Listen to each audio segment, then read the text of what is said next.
the talk introduced just now was Sagga, essentially pointing towards Devaloka. I'll explain both terms later. But the picture is of interest. It was a painting on one of the in the Thai temple. And the center portion is not the Buddha, but is that of Sagga, title given to an individual who was reborn. And where is this Sagga? Well, the whole picture is showing, of course, artistic rendition. Nobody has gone there with the camera to take photographs, but a rendition of Tava Timsa Devaloka. Tava Timsa is one of the many, well, for one of a good English word, they call it heavens. Now, in Buddhism, the use of the term things like heaven, hell, gods, and stuff like what I call provides some problems. Why? Because the English language is rooted, what I call not in Indian philosophy, but in what they call Judeo-Christian philosophy. So when they say hell, there's only one hell. When they say heaven, only one. So from their point of view, a good person, they follows the 10 commandments, who after passing away will go to heaven, satu tempat saja. And then if they pass away, bad person, they go to hell, also satu. But the Buddha begs to differ. Underneath the Bodhi tree, the Buddha discovered that there are 31 planes of existence. We as humans are number 5 from the bottom. So there are many opportunities to go below human, means more suffering. Of course, we don't want to go there. And we probably have been there. And many opportunities to go up to the heavens, for one of a better translation of the ancient Indian word. So this is one of the heavens. And today I emphasize quite a lot on Devaloka, the many kinds of planes, as well as some information about this person called Sagga. Not his personal name, but title of a position. Sagga just basically means Lord of the Devas. Okay. Now, we know from experience and observation that life, if we are lucky, we get born. Some of us are not so lucky. They pass away through miscarriage and all that. Birth eludes them. But if you're lucky, we get born, we get a chance to grow up, find our significant other, if we choose to have. And hopefully we can, with the significant other, we grow old together. And then we and our significant other will pass away. This is what we observe through life. But you notice on this particular chart, there's something on the left and something on the right. The first one on the left is, where have we come from? It's the quick question. So there are many ideas out in the world. Of course, the extreme idea is called, oh, we came from our parents, full stop. But there are other ideas that come out. And of course, the question mark on the right is, where are we going? Do we exist after this life? Does life continue somewhere else or as something else? So those are some of the questions that have been plaguing civilizations all over the world, not just the Indian civilization. And of course, this particular picture you can find readily on the internet, depicting what I call the process or the event called samsara. Basically, beings being born again and again and again, and I put ... because the word and again continues ad infinitum. So basically, samsara means to be born again and again and again. And the left portion of the picture shows what I call a human being growing old and later pass away. If you manage to grow old and pass away, that is called very fortunate. Some people are young, but they pass away. That is not so fortunate. So growing old, passing away, and then we are born again. Of course, this picture is very optimistic. We grow old as human beings, we are born again as human beings. Is that so? But this picture itself is an oversimplification. But back to the Bodhi tree scene.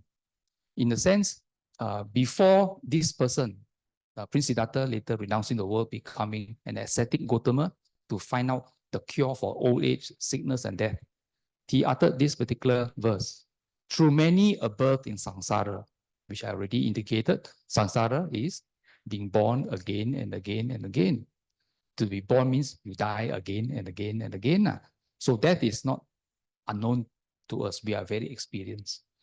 So through many a birth in samsara, wandered I, seeking but not finding the builder of this house. Sorrowful is repeated birth. That was before this ascetic Gotama became enlightened.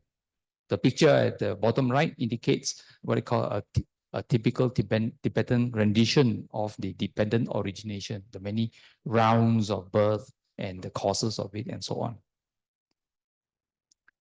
And then underneath the Bodhi tree, what happened? After gaining enlightenment, the Buddha declares, O house builder, thou art seen, thou shalt build no house again. All thy rafters are broken, thy rigid pole is shattered, the mind attains the unconditioned. Achieve is the end of craving. Now, not clearly mentioned, not directly mentioned for us to know, the last two lines are very, very important. The mind attains the unconditioned. Our lives in samsara are conditioned, depending on many, many conditions. But when the Buddha declares that the mind, that means his mind, has attained the unconditioned, he has attained something very, very rare among humans. Achieve is the end of craving. When the mind is unconditioned, you also have end of craving, which means his journey in samsara, being born again and again, being dying again and again, stops there. So as a Buddha, the question, where is the Buddha now? Where in samsara is he? That question does not apply because he's no more in samsara. This is the summum, this is the goal of Buddhists, to get rid of all this craving, get rid of all this suffering and things we encounter. So he's no more in the 31 planes of existence. And as ordinary lay people, the Buddha often talked to lay people. He doesn't only teach monks. In the Ita Sutta from the Anguttara Nikaya, one of the texts, what is desirable, or what we want, or what is welcome in our life? The Buddha said, for a noble disciple, house lord, he who wishes to have long life, beauty, happiness, fame, rebirth in heaven, it is not proper that he should pray for long life, beauty, happiness, fame, and rebirth in heaven. So clearly in this particular sutta says, Buddhists, people who follow his teachings, do not pray. And some of you may be wondering, what were we doing just now? The puja, weren't we praying? Sorry, we were not praying. We were reflecting on qualities and committing to practicing the Buddha's teachings. There were no prayers. There are no prayers in Buddhist temples, viharas, and so on. Why? Because if you go by the commonly accepted meaning of the word pray, pray means I ask somebody, hopefully more powerful than me, to grant me what I wish, what I want. That is called prayer. And sometimes prayer comes with a bribe. I give you this, I commit a vow to you, then you give me this. That is praying plus a vow. Buddhism, the Buddha did not teach us to pray. There are no prayers in Buddhism. And this lecture given by the Buddha clearly emphasizes that. Then how do we obtain what we want? The Buddha continues. He should rather follow a way of life. That is the key thing. Follow a way of life means conduct ourselves, behave in a certain way, do something. It's concrete, not pray, of course. So that is conducive. Follow a way of life that is conducive to long life, beauty, happiness, fame, and rebirth in heaven. Notice, the Buddha was talking to lay people. He wasn't talking to monks. And notice for the what they call the more knowledgeable Buddhists, missing in this statement is attainment of Nibbana. There's no talking about Nibbana here. And the first introduction of what the Buddha talked about, heaven, rebirth in heaven. You notice in smaller font, italics, Sagga. Sagga means heaven. Now, what happens to us, of which we are responsible? That means what we call the way of life, our fate, and some people say our good luck in life or bad luck in life. Sometimes we have more bad luck or we have more good luck or mix, different times. But in the end, we are all responsible. So in this lecture given by the Buddha declares, I am the owner of my deeds. It means whatever you do, somebody else is not responsible. You do, you are responsible. That's common sense, isn't it? You heir to my deeds. Heir means you inherit what you have done. And of course, deeds are my womb. Deeds determine where in the 31 planes you are going to be born next, to whom, who will be your parents, if you have any parents. Some of us may be born in an egg, Your parents might be two-legged, with the feathered kind and all that, the birds, chickens, and something like that.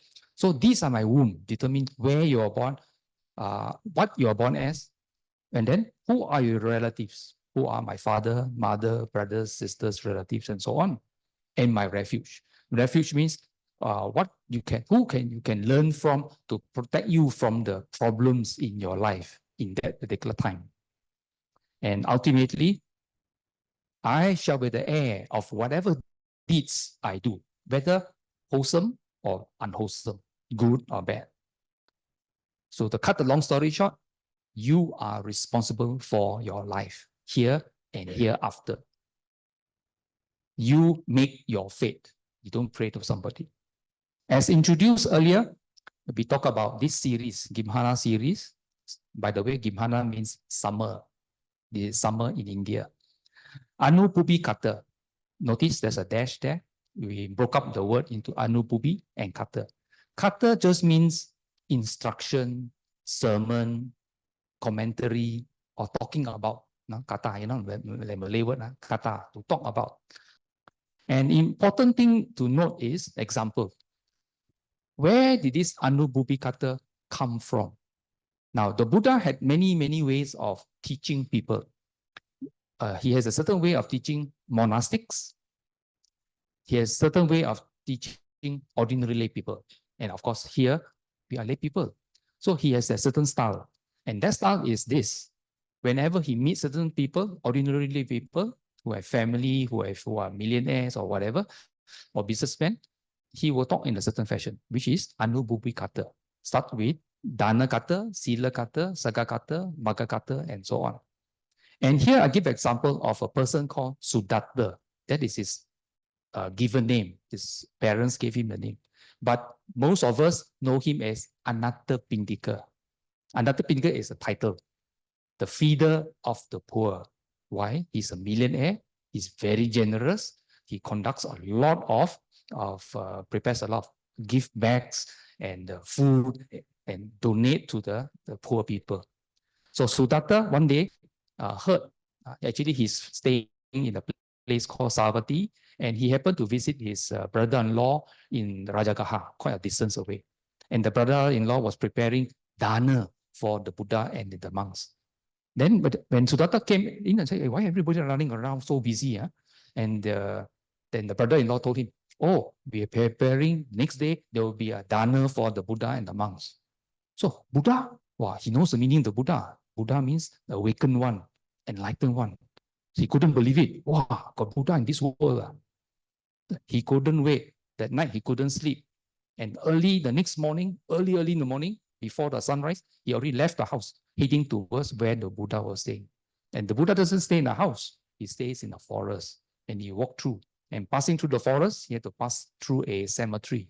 And he was a bit worried about cemeteries. But nevertheless, the spirits in the cemetery still encourage him, didn't boo-boo him, but encourage him, please walk on to see the Buddha. And finally, when he came to the Buddha, and the first thing the Buddha said, welcome, Sudatta. Then Sudatta got panic, hey, this is the first time I'm meeting him. I haven't even introduced myself. Hey, the Buddha knows my name, Not my title, not my so-called well-known name, which is Anatta-pindika. He knows what my personal name is, Welcome, Sudatta. And then the Buddha proceeded to teach him. Then here the text starts.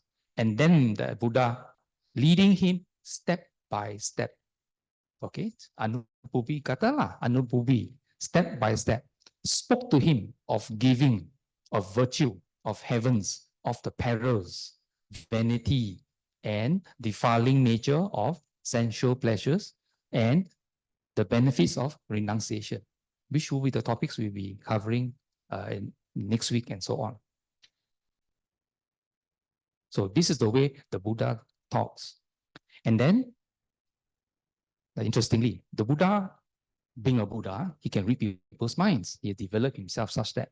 So here the text says, when the Blessed One saw that Anupubbī-kathā was ready in the heart, mind, pliable, unobstructed, uplifted, serene, he gave him the explanation of the teaching, which is unique to the Enlightened One, the noble truth of dukkha, the cause, the cessation, and the path. With that, the pure eye of truth, Dhamma-cakku, open for Anupubbī-kathā. Whatever has arisen must also cease. And we fast forward to the bottom underline, he achieved the attainment of stream entry, Sotapaddi. Now, this is the way the Buddha approaches lay people.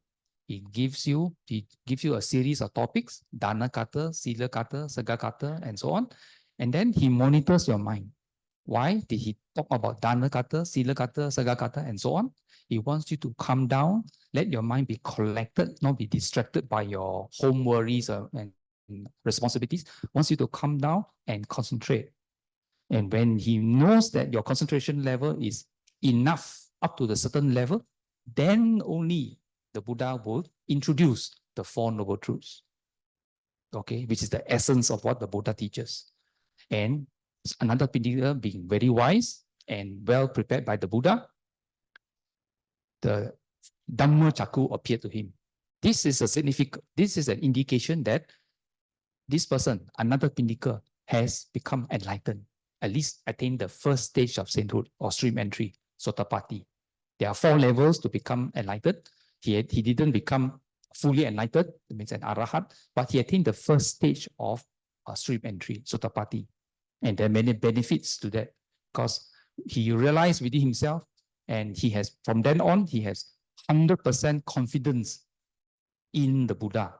He will not be able to convert to another religion and all these kind of things. He has perfect confidence, and he knows that for the rest of us, some of the important benefit is, if he were to pass away soon after, he cannot be born in planes of existence lower than the human. We are, like I said, there are 31 planes of existence. We are number 5 from the bottom. He cannot be reborn in number 4, number 3, number 2, number 1, ever again. And he is destined to become fully enlightened. From Sotapaddi, he can become Arahat. It's a matter of time. The momentum of wanting to practice and gain enlightenment has started already. Okay, the flywheel is keep on moving. So Sudatta is one example of a lay person who actually gained.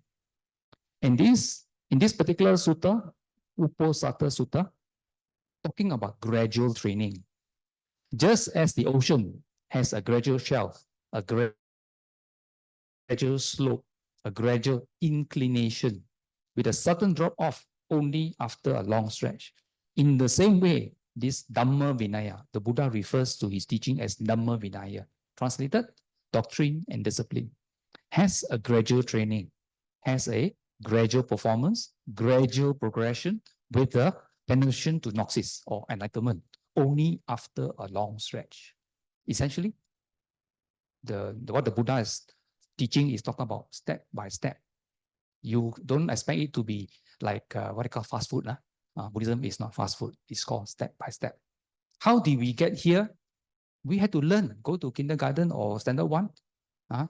A for apple, B for ball. We had to do step by step. We cannot jump straight at kindergarten or standard 1, go to integral equations.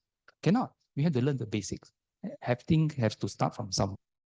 So it's gradual training. The Buddha also encouraged not just the monks, but lay people. In this particular lecture from the Iti-Vuttaka, the Buddha said, monks, there are these 3 grounds for making merit. One should train in deeds of merit that yield long-lasting happiness. Dana, Sila, and Bhavana, giving, virtue, and mental development. Now, 2 weeks ago, we touched on Dana-kathā, talk about Dana already, giving. Last week, we talked about Sila, okay, virtue. Please put those advices into practice. It's only with practice that you can make merit, and merit supports you upward in the upward journey.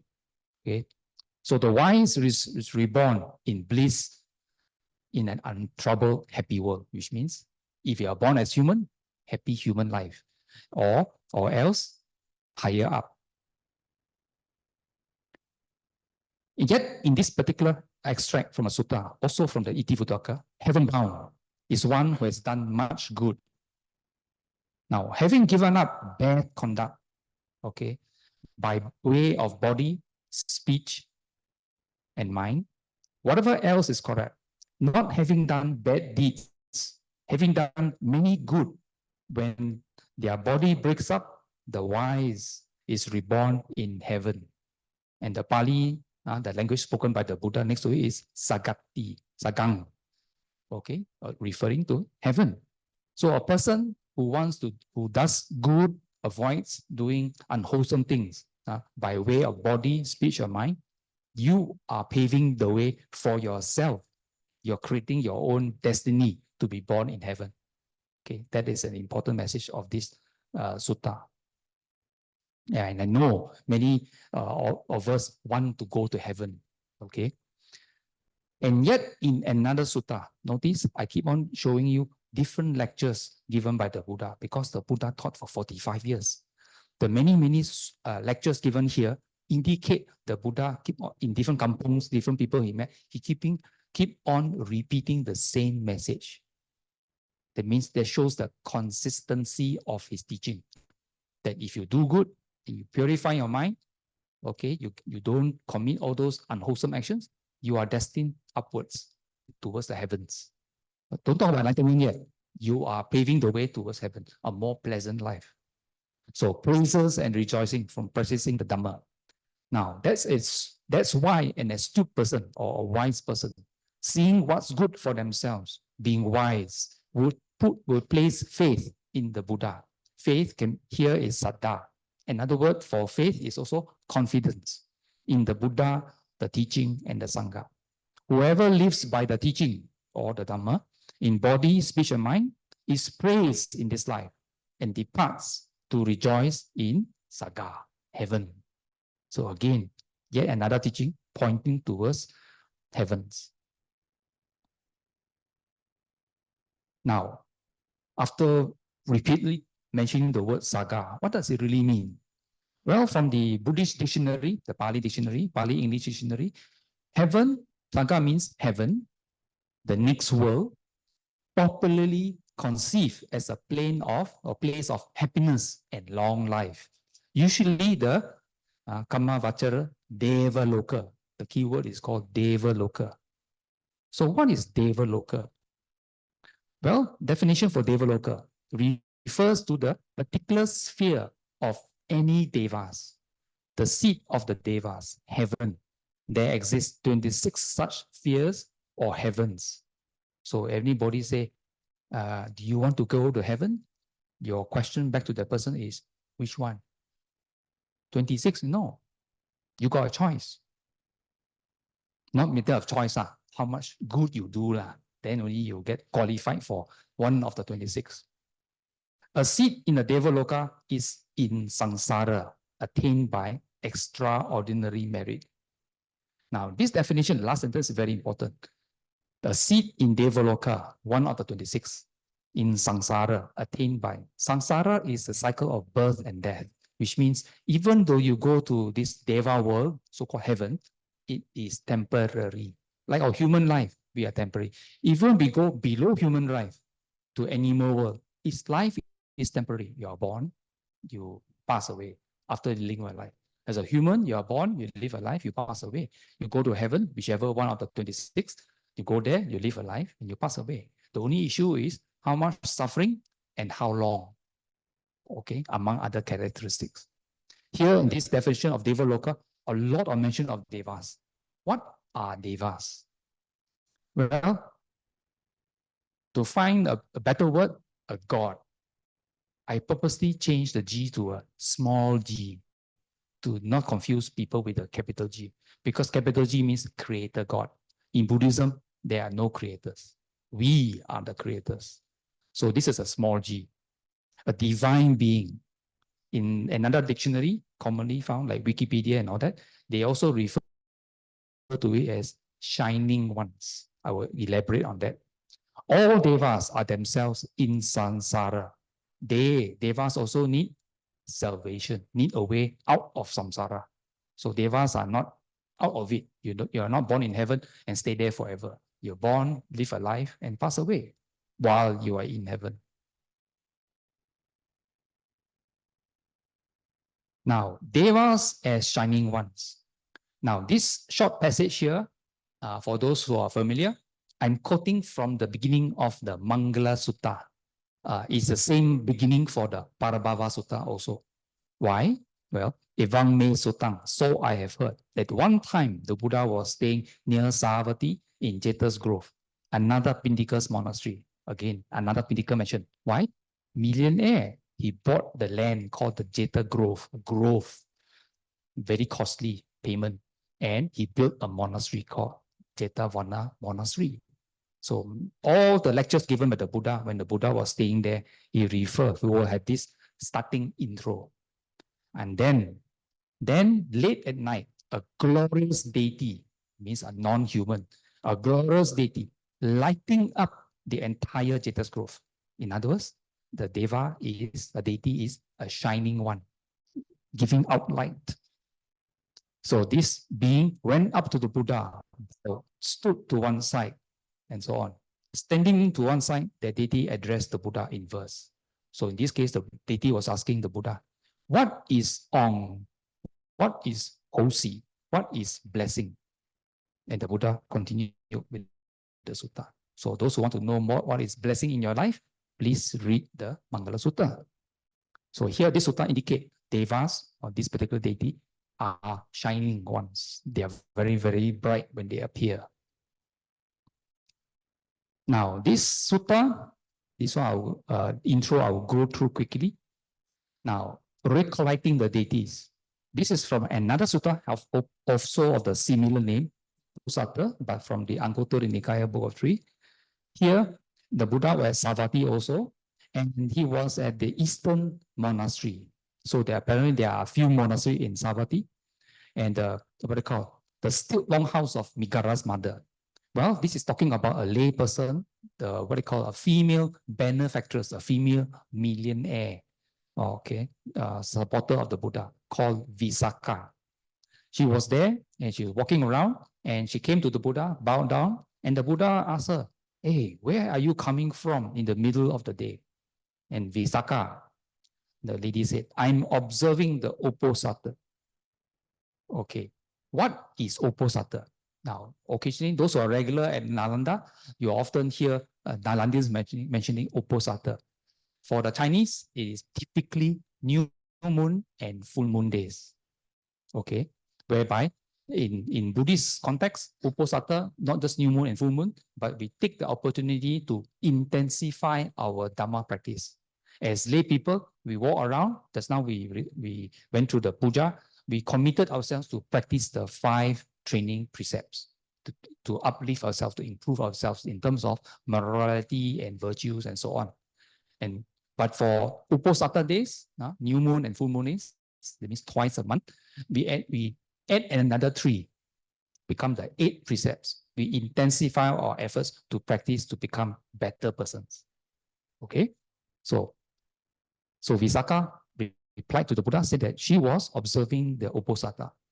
And the Buddha is very clever. Whenever he comes across devotees, and say, oh, I'll take this opportunity to what they call deepen the understanding of my devotee. So he told Visakha, there are 3 kinds of Uposatha. The Uposatha of the cowherds, the Uposatha of the Jains, the Uposatha of the noble ones. Okay. The one underlying at the bottom in yellow is the one we want to emphasize on today. And what is the Uposatha of the noble ones? And quickly going forward, the Buddha says, it's when a noble disciple recollects the realized one, or recollects the qualities of the Buddha.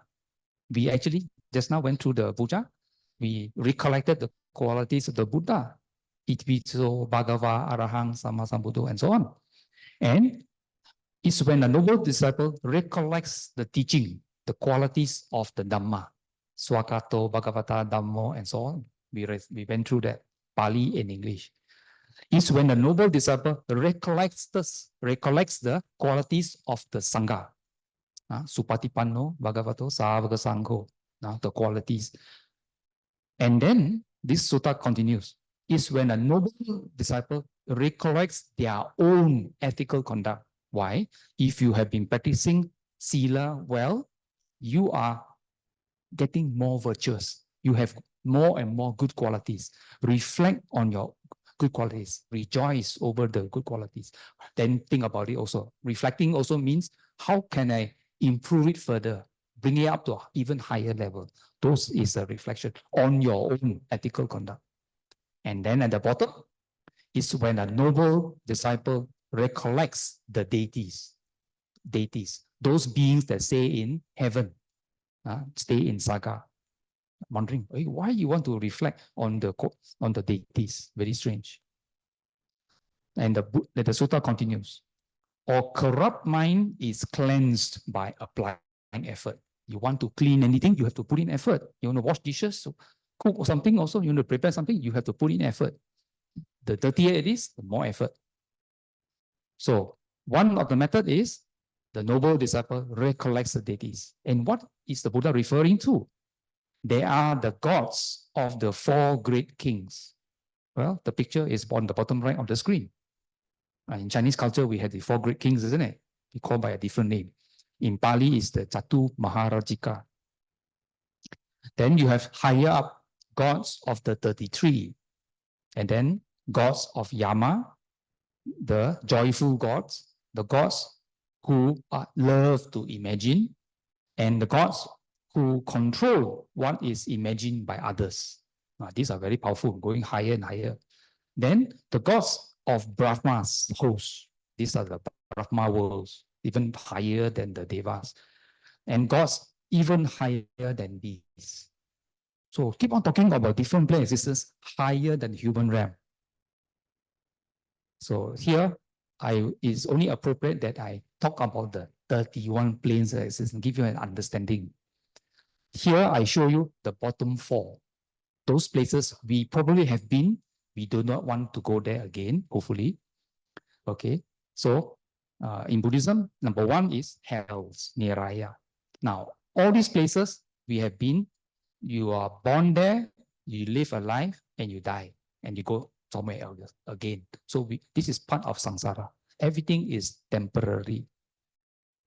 So from the planes of misery, then we move on to of sensual happiness, the Kama Loka.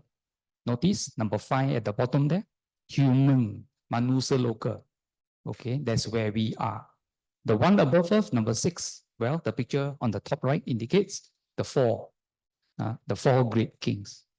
Then number 7, heaven of the 33, Tavatimsa. And number 8, heaven of Yama. And number 9, heaven of delight, Tusita. In Buddhist literature, quite often, number 6, Chatu Maharajika, the 4 great kings appear in the literature. Number 7, heaven of the 33 appear, Tavatimsa. Yama, not so often. Tusita, heaven of delight, appears now and then. Number 10, 11, seldom appear. But Devas of delight in creating. Okay, and number 11, Devas who delight in creation. Delight in creation and manipulating other people's creation. Those who are more regular here, you might note that, the deity called Mara is at number 11. Not very high, but still quite high. And then number 12 to 14, these are the Brahma worlds. They are Devas very much higher, but only attainable by those who go into deep meditation. 15 to 17, Devas of radiance, 2nd jhana, which means even higher, deeper levels of meditation. 18 to 20, 3rd jhana, 21 to 22, fourth jhana. Those are, jhana means deeper and deeper levels of concentration. 23 to 27, that one we cannot be born into. Those are reserved for people who have attained at least the third stage of enlightenment. You know, Sudatta or Anapubbī-kathā only attained the first stage of stream entry, Sotapan. He also not eligible to be born there. Okay, only those who have attained the third stage of enlightenment, Anagami. And the yellow box, 28 to 31, these are the formless realms. These people are born there only with mind, don't have a body. But whatever here, 31 planes of existence, all are temporary. They are born, live a life, and pass away. Only thing is how long they live and so on, and their quality of life. And this Uposatha Sutta continues. They are reborn there because of their faith or confidence, ethics, learning, generosity, and wisdom. Those who are familiar with the Pali, I have what I call made in bold those Pali terms referring to these qualities. Now, as they recollect the faith, ethics, learning, generosity, wisdom of both themselves and those deities, which means we may have some of these qualities, we also reflect on the deities, their mind becomes clear. Joy arises because we are happy we have those qualities also. Mental corruptions are given up.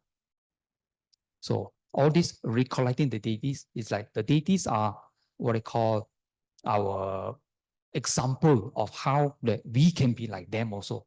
So we want to be like them. So how to be like them? We have to practice so that we are at similar level as them. In doing so, our moral practice, our fivefold practice become higher and higher, such that we qualify to be one of them also. That is the key point here. Now, here the Buddha gives an example. And how is dirty gold cleaned by applying effort? Well, using a furnace, flux, blowpipe, and so on. And that's how dirty gold is cleaned by applying effort. In the same way, a corrupt mind is cleaned by applying effort. And it's when a noble disciple recollects the deities. And here the Buddha repeats the different planes of existence, examples of the deities. Now, when those deities passed away from here, they were reborn there because of their, again, the qualities, their faith, their ethics, learning, generosity, and wisdom. I too, when you reflect, I too have the same kind of faith, ethics, learning, generosity, and wisdom.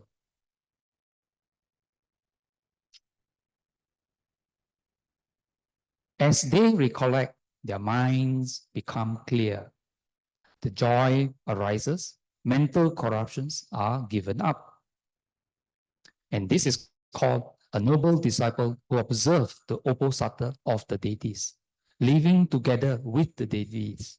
And because they think of the deities, their mind becomes clear, joy arises, and mental corruptions are given up. That's how a corrupt mind is cleaned by applying effort, by this constant reminder of the qualities of the deities. And we try to emulate those qualities of the deities also. Now, since we've been talking about a lot about the deities, especially devas. Now, there are some characteristics of deities. And in the Devaloka Sutta, the Buddha says, reborn in the realms of the gods or the Deva world, divine lifespan.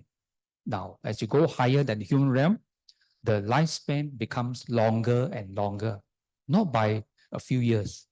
1 year in, say, the one above us, the four great kings, their 1 year is, shall we say, is our 50 years. So our short life, our life is actually very short, but the one above us is even longer. So you go higher than the plane of existence number 6, you go to number 7, number 8, it becomes longer and longer and longer. Not only that, these deities have great beauty. They have great happiness. Suffering is less. And they are famous. And they have sovereignty. So these are some of the qualities of those beings born as devas. And you get more of this as you go higher up. Now, let's talk about this gentleman or this position, this office called Sagga, Lord of the Devas. And I concentrate on the realm of the 33, Tavatimsa. Why? To give an idea how this person, this ordinary person, a human at that time, worked hard to be qualified to be born as Lord of the Devas. He had other Devas also in Tavatimsa, but reporting to him. So he's superior to them. How? This is a story of a person called Magga, the young man of Machala village. It was before the time of the Buddha. One morning, Magga went to the open space in village, where the villagers met to discuss community affairs, to tidy the ground. Another man found the ground inviting and spent his time there. Magga was glad that his effort was useful to others. Now, he just started. He just went to the area. He didn't wait for, in Kuala Lumpur, he didn't wait for DPKL to sweep the place. He himself took the initiative, took the broom and sweep the place. And then some people saw the place was clean. Oh, I want to go there and relax in the open space. Then he found, oh, I sweep the place clean. People start making use of it. So he's happy that his efforts paid off. This is a small thing he did. Now, so he selected a spacious place in the center of the village, swept it clean, strew it with clean sand. And in the cold season, he collected faggots and made small fires there. The villagers, young and old, gathered there to warm themselves by a fireside. Now he created a bigger space, prepared nicely, and see it was a big cold season, put fire. As the picture indicates, people went around the fire, want to keep warm and talk to each other also. So he do a little bit more. He feel happy that people, appreciated the place and they made use of it. So give him more inspiration to do some more. Then one day, Magga thought about the ease and comfort enjoyed by the king, his ministers and officials in the city. He also thought about the moon deva and the sun deva up in the skies. And the question arose, what previous actions had they done so that these great people on earth and the great devas in the sky enjoy such ease and comfort? Why are they born there? Some people are in higher stations than ourselves? So he thought, surely they must have done pure meritorious actions or deeds that have led to their present life. So he decided to go on doing pure meritorious deeds in the footsteps of these great persons. Now, in a way, this story is talking about Sagga or Magga in the previous life, providing a service, okay, which is a quality in the Buddhist training, Veya Vacha, providing service to the community. He did small things. Oh, I see people benefiting from it. He feels happy. He does more things. He sees more people benefiting from it. He also feels more happiness. Then he thought, all these people, wow, born as people in higher station, as a king and so on, and even as devas. He thought, oh, if you do more and more wholesome things, meritorious things, I can get more and more things. Maybe born as a deva. And so he woke up early in the morning, took his breakfast, and he went to the place where the four roads met, the junction. He removed rocks that stood in the way, cut down trees that were growing too close to the roadside, and allowed the free carriageway and leveled the roadway. He set up a rest house at the road junction, dug a rectangular pond, built bridges, spent the whole day earning merit, and retired only at sunset. So he did a lot of work, all alone. Okay, no one to participate with him or join him. Then, seeing Magga's daily routine, a villager asked him, "Friend Magga, you leave the village early in the morning and come back only late in the evening. What have you been doing?"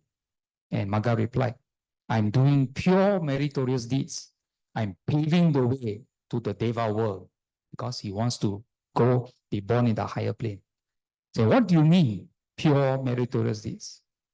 Then he said, Haven't you seen the glorious state of the king, the king's ministers, the officials, when you visit the city? And the villager said, yes, I have seen all those people. Well, the king and those great people enjoyed their elite status because of the past. They had done pure meritorious deeds. And I'm doing that sort of work that leads to this similar state. Then he said, friend Maga, are you doing all these works yourself? Are you the only person fit to do this sort of work? Could not other people also do it? And Maga replied, friend, there is nothing that forbids anyone to do it. So in that case, friend Maga, let me know when you go to the countryside. And the next day, Maga had a partner in his good works. So by his action, he didn't go and engage people. His engagement is by showing what he did. And people saw, and those people of like-minded will ask questions, and they found out, oh, they're convinced by him. So the next day, one person becomes two persons. And keep on doing. And in due course, he had by his side 33 strong youths who volunteered in his projects. This team of Maga and 33 youths had a common mind in seeking merit. So they want to serve the community. And notice, at the end of that paragraph, I put ... The story continues. I don't want to bore you, but you can dig up internet to search up the story of Maga. But going to the important portion of the story, the last paragraph, Maga lived the full lifespan. And at the death of that existence, he was reborn in the Tavatimsa realm as Sagga, Lord of the Devas. And his 33 friends at their death were also reborn in Tavatimsa realm as Sagga's close assistants. Just a reminder, Tavatimsa is higher than the 4 great kings. Now, again, Sagga is not a name. Sagga is the name of the position, the office of the leader of the Tavatimsa heaven. And how is Sagga commonly quoted in Buddhist literature? Well, Sagga exclaimed the following on the Mahaparinibbana of the Buddha at Kusinara. Sagga's words appear in the Mahaparinibbana Sutta on the passing away of the Buddha. And very often, when a Buddhist passes away, you might see a quotation in this poster. Anicca vakta sankhara, upadaya vaya samdamino, ubajitva nirojanti, tesang vupasamo sukho. So this is the reflection given by Sagga at the passing away of the Buddha at Kusinara. Okay, so we have been using Sagga's words for a long, long time. Okay, for those who regularly go to wakes and learn of a Buddhist friend who has passed away. Now, yet in another sutta, also from the Anguttara Nikaya, notice the Buddha is very consistent. Different places, different audience, or different times, he will say almost the same thing, recollecting the deities. When a noble disciple recollects the faith, ethics, learning, generosity, wisdom of both themselves and their deities, their mind is not, in this case, full of greed. Their mind is not full of hatred, no delusion. Then the other sutta talk about something different quality, but talk about the same practices. But here, this sutta emphasizes when you reflect on this, on all these wholesome things, your mind has no greed, hatred, or delusion. And at that time, the mind is unswerving based on the deities.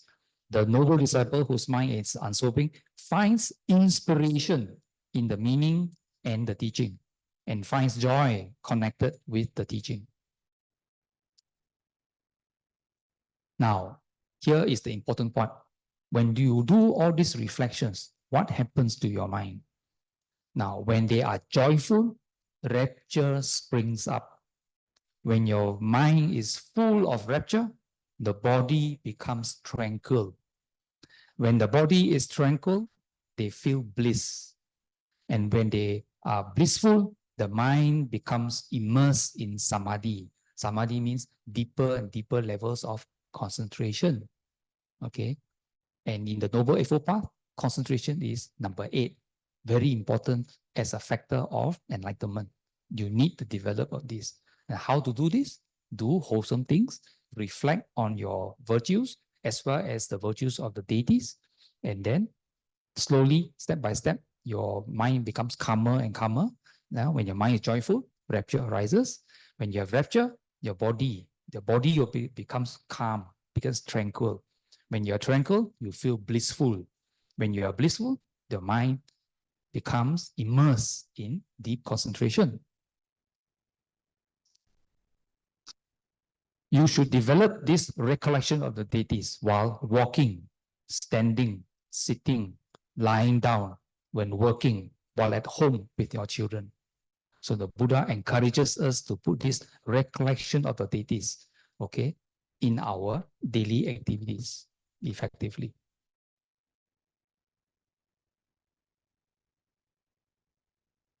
Now here is yet another quotation from the Itivuttaka. When the mind has been directed right, words rightly spoken, and right bodily deeds have been done. This is another way of, instead of saying body, speech, and mind, here the Buddha talks about starting with the mind, then comes to the speech, and then talks about the body. A person here, learner, doer of good deeds, though their life may be short, when their body breaks up, the wise person is reborn in Sagga, in heaven. So right view is very, very important. So come back to this screen, okay, which I showed you earlier. So the Buddha reminds the lay people, it is not proper that he should pray if he wants long life, beauty, happiness, fame, and rebirth in heaven. He should rather follow a way of life that is conducive to long life, beauty, happiness, fame, and rebirth in heaven. Okay, this is the key point.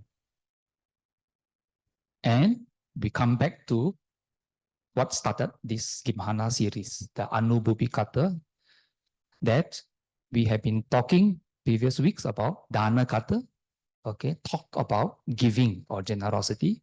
Sila-kathā, talk about moral training and virtues. Today, we talk about Sagga-kathā, talk about heavens. In other words, the qualities, reflecting on the qualities of the deities, how they got there, that we also should reflect and emulate them. And later sessions, we'll talk about Magga-kathā, talk about the path. So with that, Saddhammo Cirang Pitatu, mean the good doctrine, long endure. Sabbe Satta Sukhi Hontu. May all beings be happy.